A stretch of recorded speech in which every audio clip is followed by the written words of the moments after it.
الف اللہ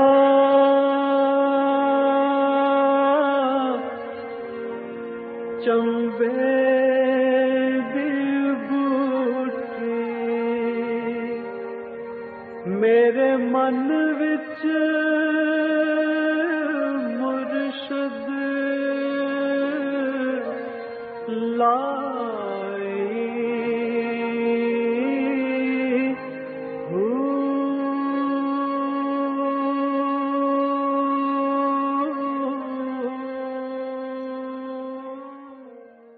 بسم اللہ الرحمن الرحیم۔ السلام علیکم، پروگرام المرشد اور میں ہوں منور عتیق۔ ناظرین محترم، آپ کے سوالات ہیں اور رہنمائی کے لیے ہمارے ساتھ موجود ہیں ہمارے بہت ہی محترم جناب حضرت امیر محمد اکرم افغان صاحب۔ آپ سلسلہ نقشبندی اویسیہ کے شیخ ہیں، مدرجم قرآن ہیں، مفکر قرآن ہیں، شاعر ہیں، ادیب ہیں، بہت سے حوالے ہیں آپ کے تعارف کے۔ حضرت جی بہت شکریہ، آپ نے وقت دیا اور ایک بار پھر اس سیٹ پہ لانے کا بہت شکریہ۔ اور اب تو ہمارے سیٹ بہت سارے لوگوں نے کاپی کرنا شروع کر دی ہیں الحمدللہ۔ اور آج ہمیں ایک چھوٹے سے صاحب بھی جوائن کر رہے ہیں، نجیب اللہ صاحب، اور یہ بھی ہمارے ساتھ ناظرین آپ دیکھ رہے ہیں کہ یہاں بیٹھے ہیں۔ حضرت جی سوالات کا سلسلہ شروع کرتے ہیں۔ پروفیسر سلطان خان ہے راول پنڈی سے۔ حضرت جی آیہ کریمہ ہے کہ ہم جس کے چاہتے ہیں درجات بلند کرتے جاتے ہیں، اس کی ذرا وضاحت فرما دیجئے کہ اس کا کیا مطلب ہے؟ اس سے الحمدللہ رب العالمین والصلاة والسلام علی حبیبہ محمد وآلہ وصحبہ اجمعین۔ اعوذ باللہ من الشیطان الرجیم، بسم اللہ الرحمن الرحیم۔ مجھے سمجھ نہیں آ رہی کہ یہ آیہ کریمہ کہاں ہے اور اس کا سیاق و سباق کیا ہے۔ صحیح، اگر وہ آیہ کریمہ لکھتے تو سمجھ آ جاتی، انہوں نے صرف ترجمہ لکھ دیا، اور یہ ترجمہ پیچھے کوئی بات چل رہی ہے اس کے نتیجے میں ہے۔ نتیجے میں ٹھیک ہے، ٹھیک ہے۔ ہوتا یہ ہے کہ اللہ کریم نے اس کائنات کو بہت خوبصورت بنایا ہے، بڑا سجایا ہے، بہت سی لذتیں اس میں رکھ دی ہیں۔ صحیح، لیکن یہ سارا حسن، ساری خوبصورتی، ساری لذتیں مادی ہیں اور مادی وجود کے لیے۔ ٹھیک، بالکل صحیح۔ ان سب کے اندر، ان سب کے پیچھے وہ لذتیں رکھ دی ہیں جو روح کے لیے ہیں، دائمی ہیں، ابدی ہیں، ہمیشہ رہیں گی۔ یہ ایک حجاب ہے، یہ دنیاوی لذتیں، یہ نعمتیں، یہ سب کچھ۔ صحیح، صحیح۔ اللہ کریم نے اس سے روکا نہیں ہے، اس میں ایک دروازہ رکھا ہے، اور وہ دروازہ ہے شریعت کا، کہ انہی نعمتوں کو حلال طریقے سے، جائز طریقے سے حاصل کرو، ان سے لطف اٹھاؤ، اللہ کے حکم کے مطابق انہیں استعمال کرو، تو ایک دروازہ کھل جاتا ہے جو آپ کو روحانی لذتوں میں لے جاتا ہے۔ سبحان اللہ، سبحان اللہ، بے شک۔ تو جتنے خلوص سے کوئی روحانی لذتوں کی طرف بڑھتا ہے اور اس کے لیے یہاں شریعت سے باہر جانے سے بچتا ہے، قانون کو توڑنے سے بچتا ہے، اس دروازے کو کھلا رکھتا ہے۔ صحیح۔ تو اللہ کریم فرماتے ہیں وہ جتنا جتنا اس کا خلوص بڑھتا جاتا ہے، ہم اتنے اس کے درجات بلند کرتے جاتے ہیں۔ سبحان اللہ۔ اور دنیا کو بھی انجوائے کر لیتے ہیں اور آخرت بھی انجوائے کر لیتے ہیں۔ سبحان اللہ، سبحان اللہ۔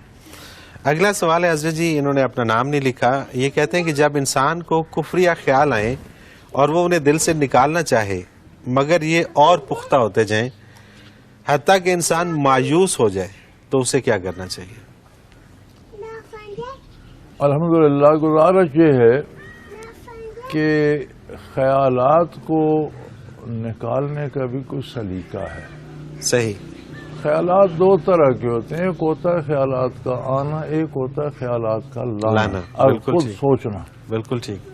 تو شیطان جب کوئی خیال القاع کرتا ہے تو ہم ناسمجھی کے طور پر یا بے وقوفی سے، جہالت سے اسے سوچنا شروع کر دیتے ہیں، پھر وہ خیال آنا نہیں، خیال لانا بن جاتا ہے اور پختہ ہوتا چلا جاتا ہے۔ اور خیالات کا آنا جو ہے وہ اس امت پر اللہ نے معاف کر دیا، نبی کریم صلی اللہ علیہ وسلم کا ایک کفریہ خیالات کی بات کر رہے ہیں، کفریہ کسی طرح کا کوئی وہم آئے، ٹھیک ہے، آپ لا نہیں رہے، وہ شیطان کی طرف سے آ رہا ہے، تو وہ آپ پر معاف ہے۔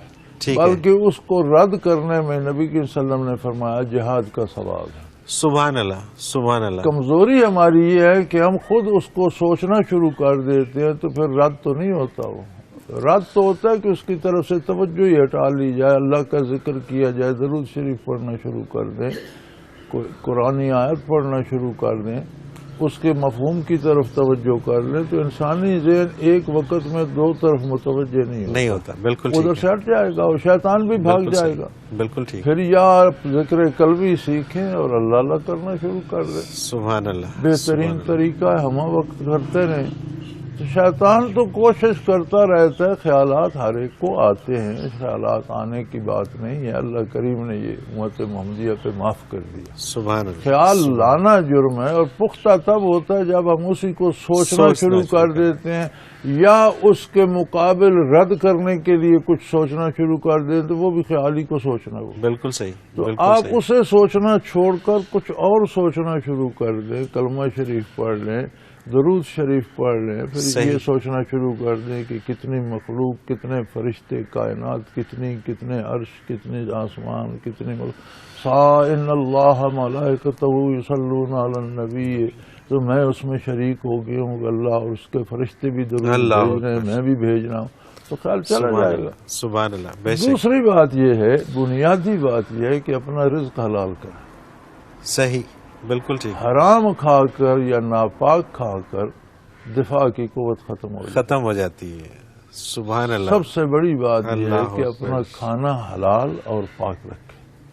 سبحان اللہ، یہ جیسے انسان کی ایک باڈی کے اندر قوت مدافعت ہوتی ہے جو حرام بیماریوں کو دور کرتی حرام ہے، سے وہ ختم ہو جاتی ہے، حرام سے وہ ختم ہو جاتی ہے، ختم ہو بالکل جاتی صحیح ہے، بات ہے، بلکہ روح کی حرام جو سے قوت ان مدافعت خیالات کو لانے کا سبب بنتا ہے بن رزق جاتی ہے، حرام۔ بالکل صحیح، بالکل تو صحیح، اپنے رزق کو بھی حلال کریں۔ صحیح۔ نماز اچھا باز- جی، اگلا سوال ہے، یہ کسی خاتون کا ہے، یہ کہتی ہے کہ جو عورت اپنے شوہر سے لڑائی کے بدلے میں اپنا ہونے والا بچہ ضائع کر دے تو اس کے بارے میں کیا حکم ہے؟ بچہ اگر 120 دن کے بعد کرے تو قتل ہے، قتل ہے، 120 دن کے بعد اس میں روح پیدا ہو جائے گی، صحیح، یعنی کہ 4 مہینے ہو گئے نا؟ کرے گی 4 مہینے ٹھیک ہے، بعد تو وہ قتل عمد ہوگا۔ صحیح، صحیح، وہ ایک الگ جرم ہے اور خامند کی نافرمانی ایک الگ جرم ہے، لیکن خامند سے لڑائی کے بعد ایسے بچے کو جو ابھی دنیا میں نہیں آیا آپ کیوں قتل کر رہے ہیں؟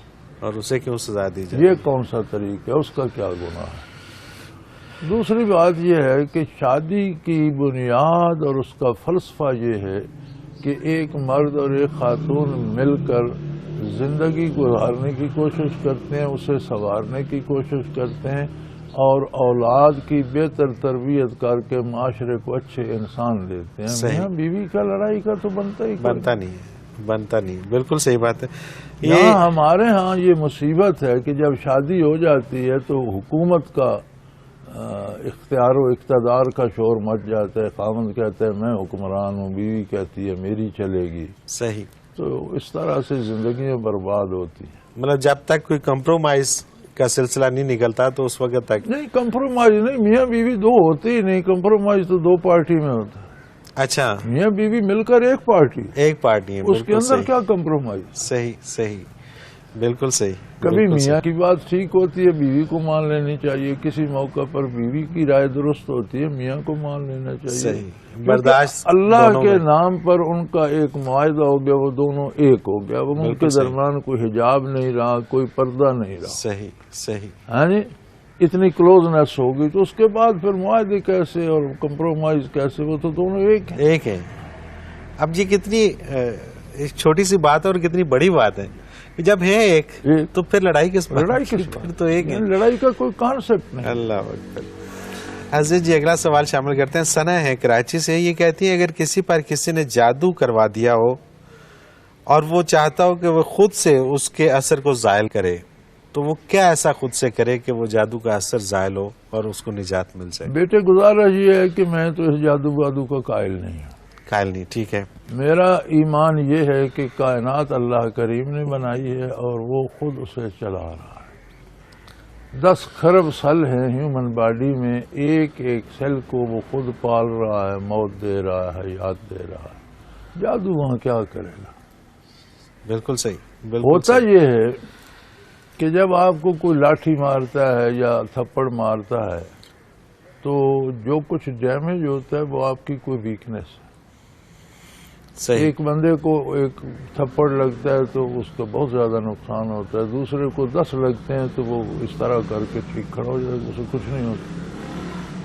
اس کی باڈی مضبوط ہے، دفاع ہے، طاقتور ہے، کمزور ہے، اسے ذرا سا دھکا لگا تو ٹانگ پر توڑا بیٹھا۔ تو آدمی کو خود کو بھی مضبوط کرنا چاہیے۔ صحیح، بالکل جو صحیح، بندہ باوضو رہے، 5 نمازیں باقاعدگی سے ادا کرے، دن کو کبھی تھوڑی بہت منزل بھی پڑھ لے، درود شریف پڑھا کرے، حلال کھائے، اس پہ جادو ہوتا نہیں۔ بالکل صحیح، بالکل صحیح، جادو اثر ہی نہیں کرتا۔ خود سے جگہ دی ہوئی ہے جادو خود کو۔ سے ہم نے ہماری جو ویکنیسز ہیں، کمزوریاں ہیں، جہاں سے ملا کھا لیا، حلال حرام کی پرواہ نہ کی، صحیح، جو منہ میں آیا کہہ دیا، جائز ناجائز کی پرواہ نہ، تو یہ ویکنیسز بن جاتی ہیں۔ آپ اپنی کمزوریاں دور کریں۔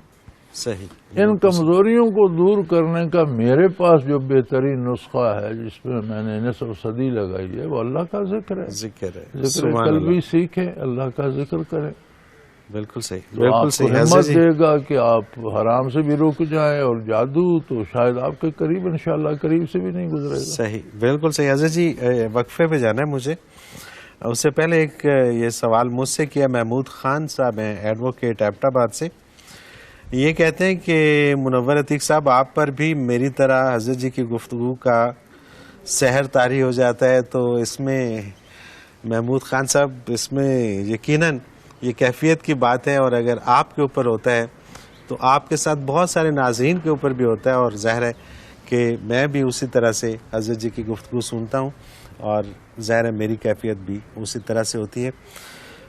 ناظرین محترم، اگر آپ بھی اس پروگرام میں شامل ہونا چاہیں، اپنا کوئی سوال ہمیں بھیجنا چاہیں، تو اسکرین پہ ہمارا نمبر موجود ہے، نوٹ فرما لیجئے 0333 4955 اور اگر ہمیں میل کرنا چاہیں تو ای میل ایڈریس اسکرین پہ موجود ہے، questions@almurshid.tv۔ اس پہ اپنا کوئی بھی سوال ہو ہمیں میل کیجیے گا، آپ کا سوال ہم اس پروگرام میں شامل کریں گے۔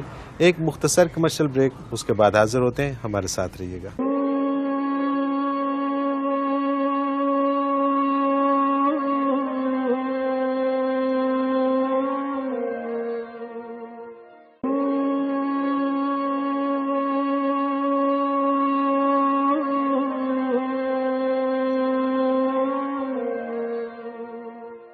پروگرام میں ایک بار پھر خوش آمدید ناظرین محترم، آپ کے سوالات ہیں اور رہنمائی کے لیے ہمارے ساتھ موجود ہیں ہمارے بہت ہی محترم جناب حضرت امیر محمد اکرم امان صاحب۔ حضرت جی، اگلا سوال پروگرام میں شامل کرتے ہیں عبد الرحیم مشرف القریشی مدینہ منورہ سے۔ آپ کا پروگرام بہت اچھا ہے، ہم بہت شوق سے دیکھتے ہیں۔ یہ میں نے اس طرح سے لکھا، انہوں نے یہ شاید کوئی خان صاحب تھے اور انہوں نے اپنی اردو میں لکھا تھا۔ وہ کہتے ہیں میرا سوال یہ ہے کہ شرک اکبر اور شرک اصغر کس عمل سے واقع ہوتے ہیں؟ الحمدللہ رب العالمین والصلاة والسلام علی حبیبہ محمد وآلہ وصحبہ اجمعین۔ اعوذ باللہ من الشیطان الرجیم، بسم اللہ الرحمن الرحیم۔ میرے بھائی، شرک ہے، اس میں اکبر کیا اور اصغر کیا۔ آپ کسی کو گولی مارتے ہیں، گولی ہے، نقصان کرے گی، چھوٹے بور کی ہو یا بڑے بور کی۔ بالکل صحیح، شرک اکبر یہ ہے جیسے واضح بعض قومیں اللہ کے ساتھ شریک بنا لیتی ہیں، صحیح، جیسے اہل کتاب نے بھی عیسیٰ علیہ السلام کو اللہ کا بیٹا بنا لیا، یہودیوں نے عزیر علیہ السلام کو اللہ کا بیٹا بنا لیا۔ بالکل ٹھیک، تو بیٹا بنانے سے بیٹا باپ کی ہر صفت میں شریک ہوتا ہے، جو اوصاف باپ میں ہوتے ہیں وہ بیٹے میں ہوتے ہیں۔ بالکل ٹھیک، انسان کا بیٹا انسان ہے، اور جن کا بیٹا جن ہے، جانور کا بیٹا جانور ہے۔ جو خصوصیات اس میں ہیں کم یا زیادہ اس میں بھی ہیں۔ یا بتوں کو اللہ کے ساتھ شریک کر لینا کہ جی یہ اللہ نے اس کے سپرد کر دیا، زندگی یہ دیتا ہے، یہ بت رزق دیتا ہے، یہ تو صاف اسے شرک جلی بھی کہتے ہیں، واضح صحیح، شرک اکبر بھی ہو گیا۔ دوسرا ایک شرک ہے جو ہم غیر شعوری طور پر بھی کر جاتے ہیں، کلمہ بھی پڑھتے ہیں، نمازیں بھی پڑھتے ہیں، لیکن امیدیں غیر اللہ سے وابستہ کرتے ہیں۔ بالکل صحیح، ہمیں توقع ہوتی ہے کہ فلاں قبر پر دیگ چڑھائیں گے تو یہ کام ہو جائے. صحیح. اگر صحیح طریقہ ہم کرتے تو ہم سمجھتے ہیں کہ یہ کوئی ولی اللہ کی قبر ہے تو اس پر جائیں بیٹھیں, اس جگہ برکات ہوں گی, دعا اللہ سے کریں. بے شک. یہ فرق ہو سکتا ہے جیسے ہم جہاں دعا کریں یا مسجد میں جا کر کریں تو جگہ بدلنے سے برکات میں فرق پڑ جائے. اسی طرح روضہ اطہر پہ جا کے کریں تو اور بات ہوگی, لیکن روضہ اطہر پہ بھی مانگیں گے اللہ سے. بالکل ٹھیک. یہ جو ہمارے نعت خانوں نے رواج ڈال دیا ہے نا حضور اکرم صلی اللہ علیہ وسلم سے مانگنے کا, یہ بڑا ہی غلط رواج ہے. صحیح. حضور اکرم صلی اللہ علیہ وسلم نے تو سکھایا ہے کہ ہر چیز اللہ کی راہ میں دو. صحیح. بالکل صحیح. دینے پہ زندگی کا مدار ہے, لینے پہ نہیں. اللہ اکبر. تو بارگاہ رسالت مآب میں جا کر آپ صرف درود شریف پڑھ لیں تو ساری دعائیں آ گئی. سبحان اللہ. صلاۃ و سلام پڑھ لیں بارگاہ عالی میں حاضر ہو کر تو ساری حاجات. لیکن اگر پھر بھی آپ کو تسلی نہیں ہوتی, حاجات مانگنی ہے تو مانگیں اللہ سے. اللہ اکبر. بالکل ٹھیک. تو جب بارگاہ رسالت میں یہ ہے تو باقی مزاروں, مقبروں, پیروں پر کیا ہوگا. صحیح. بالکل ٹھیک. تو یہ ہم سے غلطیاں ہو جاتی ہیں. فلاں کی نیاز پکاؤ تو بیماری ٹھیک ہو جائے گی, فلاں کی دیگ دے دو, تو اس طرح کے جو کرتے ہیں جسے ہم شرک سمجھتے ہی نہیں لیکن وہ ہوتے شرک ہیں. بالکل ٹھیک. اسے شرک خفی کہتے ہیں یا آپ شرک اصغر کہہ دیں. صحیح. لیکن ہوتا شرک. اللہ کی ذات یا صفات میں کسی طرح سے کسی بھی اللہ کے علاوہ دوسرے نبی, رسول, بت, ولی کسی کو بھی اس میں شریک سمجھیں کہ یہ بھی کر سکتا ہے تو یہ شرک میں آ جائے گا. بالکل ٹھیک بات ہے. حضرت جی اگلا سوال یاسمین ہے راولپنڈی سے. ان کے 3 سوال ہیں. پہلا ہے کہ اگر حافظ قرآن کو قرآن پاک بھول جائے اور عمر بھی زیادہ ہو, یاد کرنے کی کوشش کے باوجود یاد نہ ہو تو کیا کیا جائے؟ اس کا پہلے جواب دے دیجیے پھر میں. گزارش یہ جی قرآن کریم کو یاد کر کے بھولنا بہت سنگین جرم ہے. ٹھیک ہے. بھولتا اس لیے ہے کہ بندہ لاپرواہی کرتا ہے, منزل نہیں پڑتا, ادھر توجہ نہیں دیتا, برسوں نہیں دیتا, بھول جاتا ہے, اور یہ بہت بڑا جرم ہے. اور علماء فرماتے ہیں کہ جسے یہ خدشہ ہو کہ یاد کر کے بھول جاؤں گا وہ حفظ نہ کرے بلکہ ترجمہ تفسیر اس طرف توجہ دے, وہ بھی تو قرآن ہی ہے. بالکل صحیح. بالکل ٹھیک. بجائے حفظ کرنے کے ترجمہ یاد کرے, تفسیر یاد کرے, اس کی فضائل دیکھے. اور اگر بھول گیا ہے, یاد کر لیا تھا, بھول گیا تو اب اس کے ذمہ ہے کہ یاد کرتا رہے, خواہ ہو یا نہ ہو. ٹھیک ہے. وہ تو عمر کا تقاضا ہے. بالکل ٹھیک. لیکن یہ چھوڑے نہیں, یاد کرتا رہے. بالکل صحیح. الف لام میم سے لگے سورہ فاتحہ سے لگے والناس تک یاد کرتا چلا جائے, پھر شروع کر دے تو اللہ کریم معاف فرمانے والا ہے. بالکل ٹھیک ہے. دوسرا ان کا سوال ہے کہ قطع تعلق سخت گناہ ہے, مگر انسان کا اگر کسی سے ملنے کو جی نہ چاہے عزیز و اقارب میں تو پھر کیا کرے؟ نہیں, ہوتا ہے قطع تعلق بھی ہوتا ہے. ناراضگی وہاں ہوتی ہے جہاں کچھ بندے کو امید ہو, دعویٰ ہو, محبت ہو. بالکل صحیح. وہاں ناراضگی, دشمن سے ناراض ہونے کا تو کوئی تصور نہیں ہے. بالکل ٹھیک. لیکن ہر چیز کی لمیٹیشن ہے, حدود ہے. صحیح. بالکل صحیح. ہو سکتا ہے آپ خفا ہو گئے, میاں بیوی 2 دن نہ بولیں, آپس میں کیا فرق پڑتا, لیکن بالآخر رشتہ تو نہیں ٹوٹا. صحیح. ایک دن میں غصہ اتر جائے گا, 2 میں اتر جائے گا. بالکل ٹھیک. زندگی تو مل کے گزارنی ہے. تو یہ جو ہم اصل انتہا پسند ہو گئے ہیں.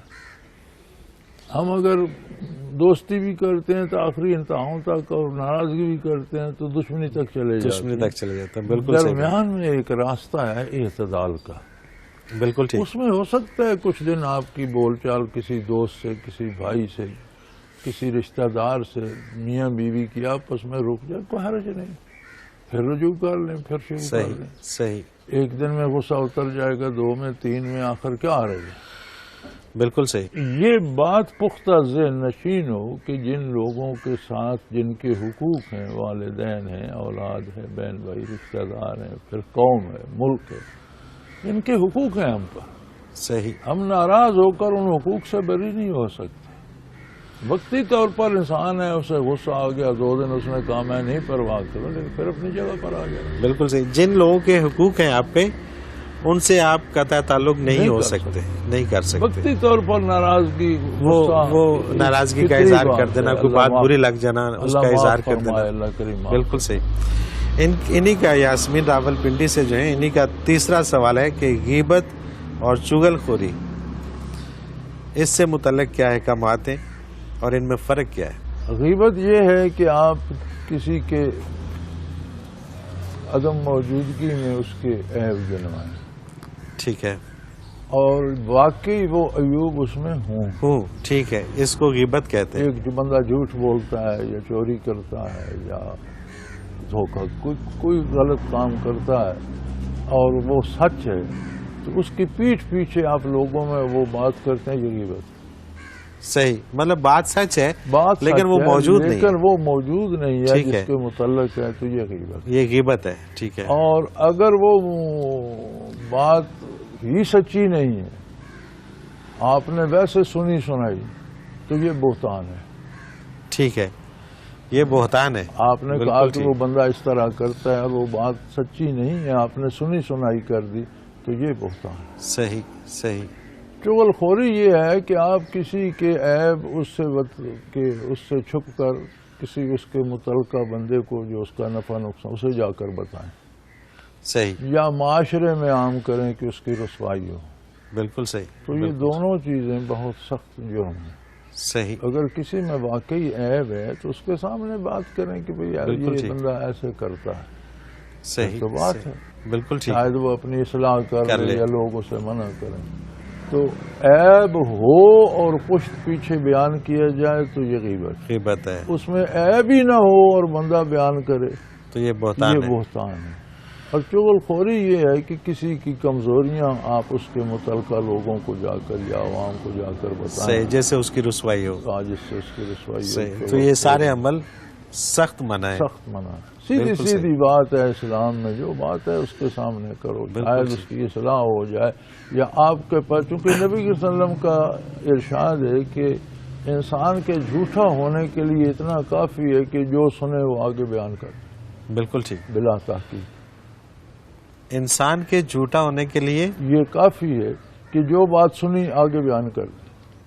اچھا، جو سنی آگے بیان کر دی، اس کی تصدیق نہیں کی تو اس کے جھوٹا ہونے کے لیے یہی کافی ہے. اللہ اکبر. اور یہ تو اکثر ہوتا ہے، ہوتا ہی ہے. اس کو آپ نکال دیں تو پیچھے سچ رہ جائے. پیچھے. اللہ اکبر. حضرت جی، آخری سوال وقفے سے پہلے شامل کرتے ہیں آصف بہاولپور سے. یہ سوال پہلے بھی ہم شامل کر چکے ہیں، لیکن میں چاہتا ہوں کہ جلدی سے آپ تھوڑا سا اس میں ان کی بھی رہنمائی کر دیجئے. وضو کے بغیر قرآن پاک کو چھوا جا سکتا ہے؟ قرآن پاک کو پڑھنے کے لیے ارشاد ہوا ہے لا یمسہ الا المطہرون، یعنی بغیر طہارت کے اسے کوئی مس نہیں. اور یہ آیہ کریمہ فرشتوں کے حق میں ہے. صحیح. یعنی قرآن لوح محفوظ میں ہے اور وہاں اسے بغیر فرشتوں کے یا پاکیزہ وجودوں کے کوئی نہیں چھو سکتا. بالکل ٹھیک ہے. اب مطہرون کا جو علماء نے لکھا تو انہوں نے ہماری تمام متقدمین کی کتابوں میں طہارت ہی کا ذکر ہے. ٹھیک ہے. یہ تو جب ہم نے اردو میں لکھا تو طہارت کا ترجمہ وضو کر دیا. بالکل ٹھیک. طہارت کیا ہے؟ تو قرآن کریم فرماتا ہے کہ جہاں مسجد قباء کا ذکر ہے تو وہاں ارشاد ہے کہ وہاں جو لوگ ہیں وہ متطہر ہیں، واللہ یحب المتطہرین، کہ وہ ہر وقت طہارت میں رہتے ہیں اور اللہ طہارت میں رہنے والوں سے محبت کرتے ہیں. بالکل. تو نبی کریم صلی اللہ علیہ وسلم نے ان لوگوں سے پوچھا، اہل قباء سے جو مسجد قباء کے نمازی تھے، کہ تم کیا کرتے ہو، تمہیں اللہ نے متطہرین کہا. انہوں نے کہا جی ہم جب بھی رفع حاجت کے لیے جاتے ہیں تو ہم استنجا پانی سے کرتے ہیں. صحیح. بالکل ٹھیک. تو اس کا مطلب جو میں سمجھتا ہوں اور جس پر میرا عمل ہے کہ پانی سے طہارت کی ہوئی ہو تو قرآن کریم کو چھو بھی سکتے ہیں، پڑھ بھی سکتے ہیں. بالکل ٹھیک. اور اگر آپ نے رفع حاجت کیا اور مٹی کے ڈھیلے سے یا ٹشو سے یا کسی چیز سے تو طہارت تو ہو گئی، لیکن وہ اس زمرے میں نہیں آئے گی کہ آپ قرآن کو چھوئیں یا پڑھیں. بالکل ٹھیک. پانی سے کر لی تو پھر آپ چھو تو سکتے پھر آپ چھو سکتے ہیں. بالکل ٹھیک ہے. طہارت ہو گئی. اب یہ طہارت ہے. اردو جن لوگوں نے ترجمہ کیا انہوں نے ترجمہ وضو لکھ دیا جو میرے خیال میں صحیح نہیں ہے. بالکل اور صحیح. لوگوں کو قرآن سے دور کرنے کا سبب بن گیا. ٹھیک ہو گیا. عزیز جی ایک وقفے پہ جانا ہے. ناظرین محترم اگر آپ بھی اس پروگرام میں اپنا کوئی سوال ہمیں بھیجنا چاہیں تو اسکرین پہ ہمارا نمبر موجود ہے, نوٹ فرما لیجئے 033349555021. اور اسی طرح سے اگر ہمیں میل کرنا چاہیں تو ای میل ایڈریس بھی اسکرین پہ موجود ہے questions@almurshid.tv. کوئی بھی آپ کا سوال ہو کسی بھی قسم کا ہو اس پروگرام میں ضرور بھیجیے اور آپ کا سوال ہم اس پروگرام میں ضرور شامل کریں گے, حضرت جی سے رہنمائی لیں گے. ایک مختصر سا کمرشل بریک لیتے ہیں, اس کے بعد دوبارہ حاضر ہوتے ہیں. ہمارے ساتھ رہیے گا.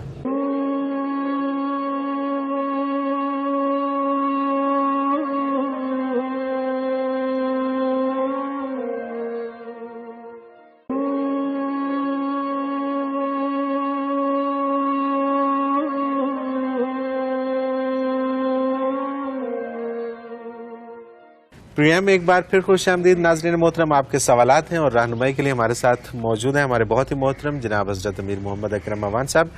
حضرت جی اگلا سوال پروگرام میں شامل کرتے ہیں. انہوں نے اپنا نام اور شہر کا نام تو نہیں لکھا, لیکن یہ کہتے ہیں کہ اگر کوئی امیر آدمی کسی غریب شخص کو عمرہ کروا دے تو یقیناً اس پہ حج لازم ہو جاتا ہے, اور اگر اس کے پاس حج کی استعداد نہ ہو تو پھر کیا کرے؟ نہیں, وہ جو کوئی آدمی کروائے اس سے لازم نہیں ہوتا. جو اپنے اخراجات پہ جا کے کرے اس پہ علماء کہتے ہیں کہ اس کی آنے جانے کی استعداد تو ثابت ہو گئی, صحیح لہذا وہ حج کرے.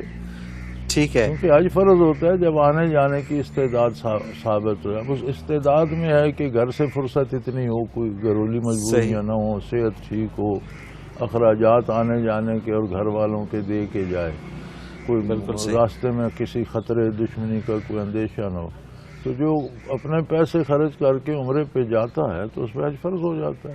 بالکل. اگر وہ سمجھتا ہے کہ میں دوبارہ نہیں آ سکوں گا تو صبر کر جائے اور کچھ دیر اور تھوڑا سا سرمایہ جمع کر کے حج پہ چلا جائے. لیکن اگر کوئی کروا دے تو پھر کوئی کروا دے تو وہ یا جس طرح سے آج کل یہ ایک ٹرینڈ چلا ہوا ہے کہ انعامی ٹکٹ کسی بھی حوالے سے وہ عمرے کی ٹکٹ والا تو جو ہے اس کے کیا حج ہے, مطلب اس کا کوئی فائدہ, اس کا کوئی حرام کے پیسے کا کوئی فائدہ. یہ محض ایک پکنک ہے. نہیں, پکنک بھی نہیں ہے, جرم ہے, گستاخی. اچھا. نبی کریم صلی اللہ علیہ وسلم کا ارشاد ہے کہ ایک بندہ بڑے دور سے آئے گا, اس کے بال پریشان ہوں گے, لباس پراگندہ ہوگا اور اس پہ سفر کی گرد جمی ہوگی اور بڑے درد سے پکارے گا اللہم لبیک اللہم, اس سے کوئی جواب نہیں آئے. تو عرض کی یا رسول اللہ کیوں؟ فرمایا اس کا کھانا پینا لباس اخراجات حرام کیوں. اللہ اکبر, اللہ اکبر. تو یہ جو جوئے میں جاتے ہیں یہ تو جوا ہے. اچھا, ایک تو جوئے میں جاتے ہیں, ایک وہ جیسے کرت کا مقابلہ ہوا, اب کرت کا مقابلہ جس نے جیت لیا اس کو عمرے کی ٹکٹ دے دی. اب مجھے یہ پتہ نہیں کہ وہ کن وسائل سے دیتے ہیں, اگر وہ چندہ ہی کر کے دیتے ہیں تو وہ بھی جوا ہی ہے. وہ بھی جوا ہے, بالکل صحیح ہے. یا تو کوئی بندہ اپنے پاس سے دے, کوئی ادارہ اپنے مال سے دے, وہ تو ایک بات ہے صحیح. لیکن اگر وہ بھی چندہ ہی کر کے دیتے ہیں تو بہت سے لوگوں کے پیسے گئے, ایک کا کام ہو گیا. جوا تو یہی ہوتا ہے. بالکل بالکل صحیح. اور میں نہیں سمجھتا کہ عبادات کو اس طرح لاٹری میں ڈالا جائے. عبادت ہے, اس کو عبادت ہے, اس کے اپنے قاعدے ضابطے ہیں. اللہ یہ ویسے ہی جرم ہے جیسے عیسائیوں یہودیوں نے عبادات کو بھی آمدن کا ذریعہ بنا لیا ہے. بالکل صحیح. انہوں نے بھی عمرے کے ٹکٹ دے کر اصل میں تو خود پیسے کماتے ہیں منور بھائی. صحیح. اپنی ایڈورٹائزمنٹ کرتے ہیں. پیسے تو آ گئے نا, جب ایڈورٹائزمنٹ ہو گئی, بہت سی چیزیں بک گئی تو پیسے تو اپنی کماتے. بالکل صحیح. یہ میری رائے میں یہ درست نہیں ہے. اور اس میں یقیناً پیسے کماتے ہیں, اس میں کوئی عبادات کی توہین ہے. بالکل صحیح. اس پہ لوگ خوش نہ ہوا کریں, یہ دین کی توہین ہے اور اسے اجتناب کرنا چاہیے. امجد حبیب ہیں راولپنڈی سے, یہ کہتے ہیں کوئی ایسی بات بتا دیجئے کہ دل سے اور دماغ سے تمام طرح کے برے خیالات نکل جائیں اور دل اللہ پاک کے راستے پر چل پڑے. بڑی آسان سی بات ہے, ذکر قلبی سیکھیں اور اللہ اللہ کرتے رہیں. بدن کا بال اور ایک ایک سیل اللہ اللہ کرنے لگ جائے گا انشاءاللہ. بالکل صحیح.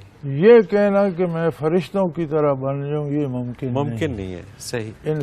انسان ہی رہتا ہے اور اسے ساری زندگی بدی کا دفاع کرنا پڑتا ہے. لیکن اللہ سے دفاع کی طاقت پیدا ہو جاتی ہے. یہ نہیں کہ شیطان آپ کا جو ہے وہ چھوڑ دے گا آپ کو، وہ آپ کے پیچھے لگا رہے گا، لیکن آپ اس سے مغلوب نہیں ہوں گے. آپ کے دل میں اللہ کا ذکر ہوگا، بال بال میں اللہ کی روشنی اور نور ہوگا، تو قوت دفاع بڑھ جائے گی. مقابلہ جاری رہے گا. صحیح. مقابلہ پھر بھی ہوتا رہے گا. مقابلہ کرنا ہے. صحیح. تا دم واپسی. بالکل صحیح. وَاعْبُدْ رَبَّكَ حَتَّى يَأْتِيَكَ الْيَقِينُ. جب یقین کی آخری حدوں یعنی موت سے نہ گزر جاؤ تب تک اللہ کی اطاعت خلوص سے سبحان کرتے اللہ. رہو. سبحان اللہ. یہی تو آزمائش ہے، یہ تو ختم نہیں ہوتی.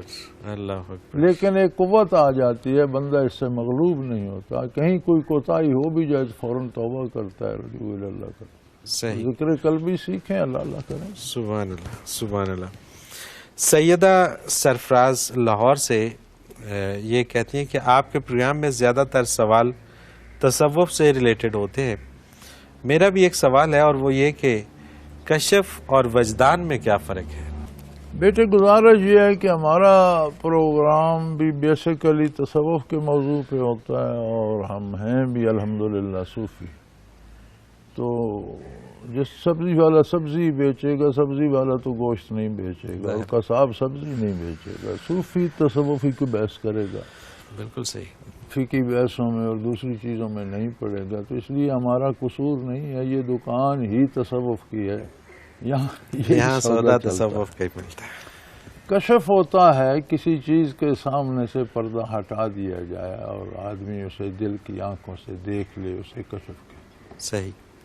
ظاہری آنکھ سے دیکھنا تو عام بات ہے. بعض چیزیں ظاہری آنکھ سے پوشیدہ اور اللہ کریم دل کی آنکھ سے دکھا دے تو وہ کشف ہوتا ہے. صحیح. کچھ نظر نہ آئے لیکن ایک پختہ یقینی بات اللہ کریم دل میں ڈال دیں جو شریعت کے عین مطابق بھی ہو، شریعت کے خلاف نہ، اور اس پہ اتنا یقین ہو جائے کہ بندہ اس پہ عمل کر گزرے. یہ وجدان. اچھا، یعنی کہ وہ دیکھی نہ ہوں لیکن یقین اس حد تک ہو. یقین جیسے موسیٰ علیہ السلام کی والدہ پہ ہوا کہ بیٹے کو دریا میں ڈالو، انہوں نے ڈال دیا. صحیح. ٹھیک. اب انہیں وہ کشف نہیں تھا لیکن وجدان، لیکن دل میں وہ بات آئی. صحیح. صحیح. انہوں نے ڈال دیا دریا میں. سبحان کتنی اللہ. بڑی بات. سبحان اللہ. اپنے لخت جگر کو، یہ بڑا مشکل کام ہوتا ہے. تو انہیں یقین، اتنا پختہ یقین اس پہ تھا نا. سبحان اللہ. جو بات مشکوک ہوتی ہے یا اس میں غلطی ہوتی ہے وہ دل کو یقین نہیں ہوتا، اس میں کھٹ رہتی ہے، کروں یا نہ کروں. صحیح. بالکل ٹھیک. جو بات اللہ کی طرف سے ہوتی ہے اس میں شک کی گنجائش نہیں، وہ کر گزرتا ہے. بالکل. تو نظر کچھ نہ آئے، بات دل میں یقینی آ جائے شریعت کے مطابق. صحیح. کیونکہ کوئی وجدان شریعت کے خلاف، وہی الہی جو نبی صلی اللہ علیہ وسلم پر آئی اس کے خلاف کسی کو نہ کوئی کشف ہوگا نہ وجدان. کشف کو بھی شریعت پہ پیش کرنا پڑتا ہے. اگر شریعت کے مطابق ہے تو درست ہے، شریعت سے ٹکراتا ہے تو شریعت درست ہے، آپ کو کشف میں دھوکہ لگا. بالکل ٹھیک ہے. ہوتا کشف بھی درست ہے، سمجھنے والے یا دیکھنے والے کو دھوکہ. بالکل صحیح. ہوتا وجدان بھی سوڑانے صحیح ہے، لیکن کبھی ہمیں اپنی کمزوریوں کی وجہ سے دھوکہ لگ جاتا ہے. تو دونوں کو شریعت پہ پیش کیا جائے گا. صحیح. شرعی دائرے کے اندر ہیں تو ضرور.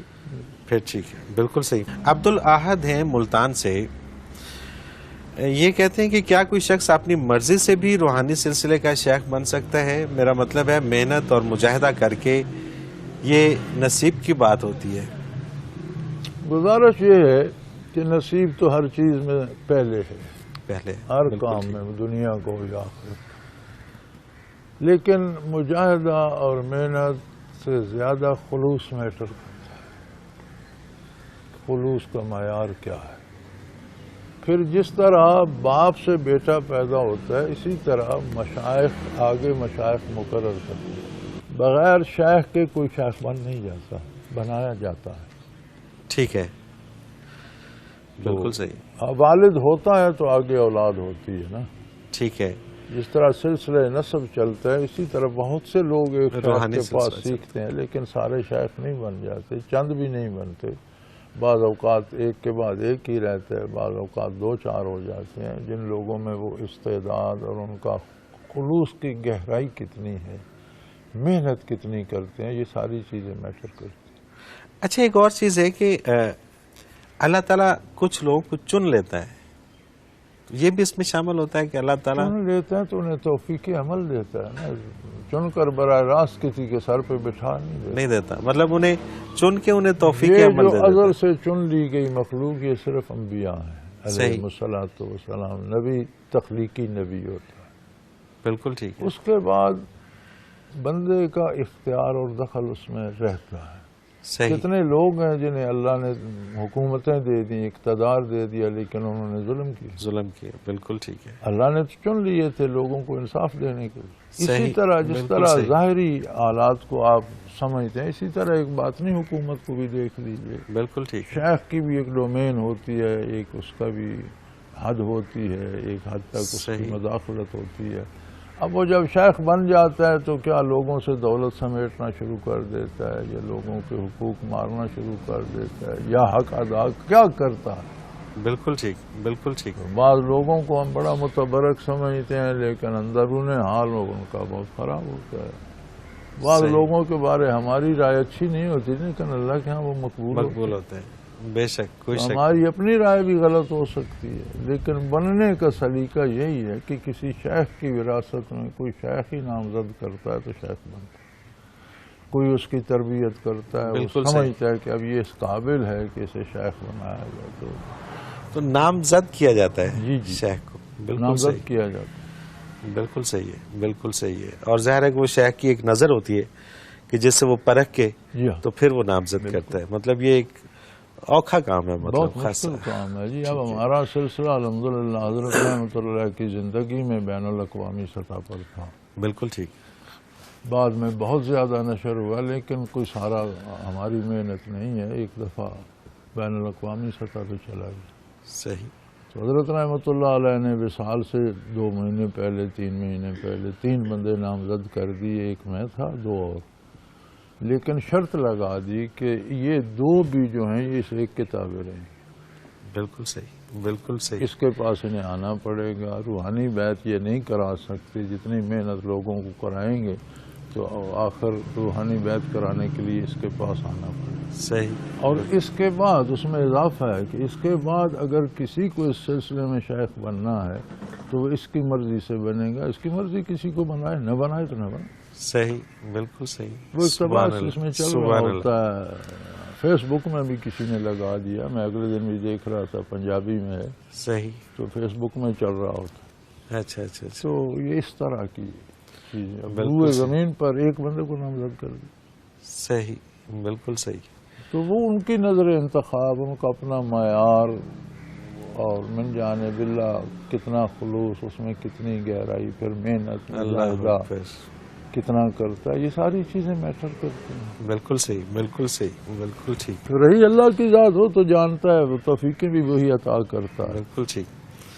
ناظرین جی وہی ہوا جو ہمارے ساتھ ہوتا ہے کہ پروگرام کا وقت آپ کے اختتام کو پہنچ رہا ہے۔ ناظرین محترم، اگر آپ بھی اپنا کوئی سوال ہمیں بھیجنا چاہیں تو اسکرین پہ ہمارا نمبر موجود ہے، نوٹ فرما لیجئے 033349555021، اور اگر ہمیں میل کرنا چاہیں تو ای میل ایڈریس بھی اسکرین پہ موجود ہے questions@almurshid.tv۔ کوئی بھی سوال ہو، کسی بھی قسم کا سوال ہو، آپ ہمیں بھیجیے، ہم حضرت جی سے رہنمائی لیں گے۔ اس کے ساتھ ہی آج کے پروگرام کا وقت اپنے اختتام کو پہنچ رہا ہے۔ منور عتیق کو اجازت دیجیے، اللہ حافظ۔ لا